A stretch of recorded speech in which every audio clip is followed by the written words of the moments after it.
Imaginez un pays qui décide du jour au lendemain de rayer la dette financière de ses priorités pour ne regarder qu'une seule chose, en fait, sa dette écologique. C'est un changement total de paradigme, ouais. Complètement. C'est l'inversion que propose la stratégie budgétaire de la France insoumise pour 2027 avec ce qu'ils appellent la règle verte. Dans notre plongée au cœur de l'économie, aujourd'hui, on va confronter les documents du parti avec des évaluations indépendantes. Oui, comme celle de l'IFRAP ou de l'Institut Montaigne, par exemple. Voilà. Avec un avertissement très strict, bien sûr, notre but, c'est d'expliquer ces mécanismes économiques et de rapporter les critiques de manière purement factuelle. Tout à fait. On n'est pas là pour cautionner ou rejeter une idéologie, on décortique juste la mécanique, quoi. Exactement. Et pour comprendre l'ampleur de ce budget, il faut vraiment saisir son inversion philosophique. En gros, c'est l'abandon total de la politique de l'offre pour un choc de demande massif. Ouais. On parle quand même d'une injection de 150 à 250 milliards d'euros par an. C'est gigantesque. Les mesures phares, c'est un SMIC à 1600 euros net, une garantie d'autonomie pour les jeunes à 1216 euros et le recrutement de 100 000 soignants. C'est un peu comme si, au lieu d'arroser une plante par ses racines, donc les entreprises, on décidait de vaporiser l'eau directement sur les feuilles, la population, en espérant que ça nourrisse toute la structure. Bah, c'est une bonne image. C'est ce qu'on appelle le bouclage keynésien. L'idée, c'est de générer de la croissance par la consommation populaire.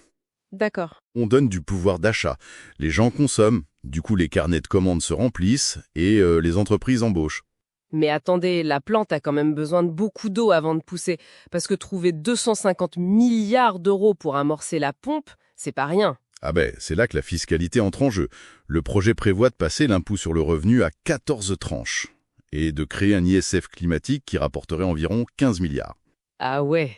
Mais pour le reste du financement, face à cette explosion des dépenses, la mécanique devient hyper complexe, non?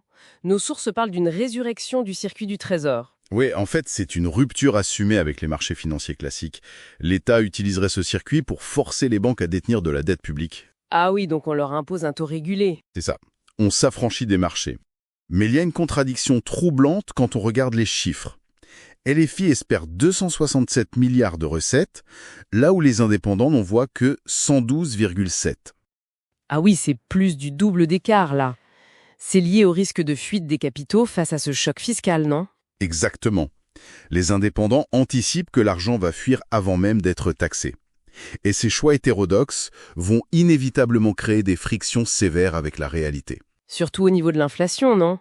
Parce que LFI espère 2,5% de croissance, mais les critiques prédisent une inflation frôlant les 8% et un effondrement des PME.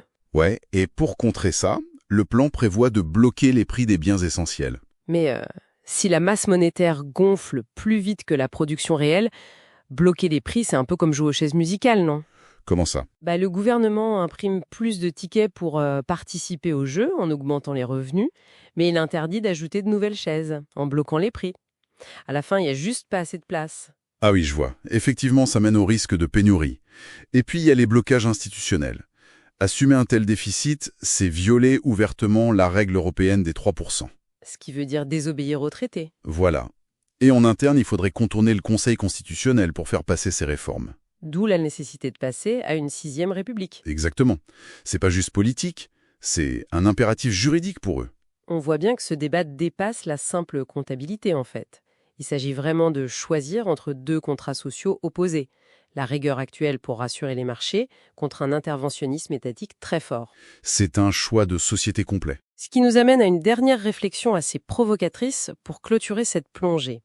Si un pays décide unilatéralement de bouleverser toutes ses règles économiques et de s'affranchir des traités continentaux, comment ses partenaires commerciaux internationaux réagiront-ils face à cette redéfinition brutale des règles du jeu ?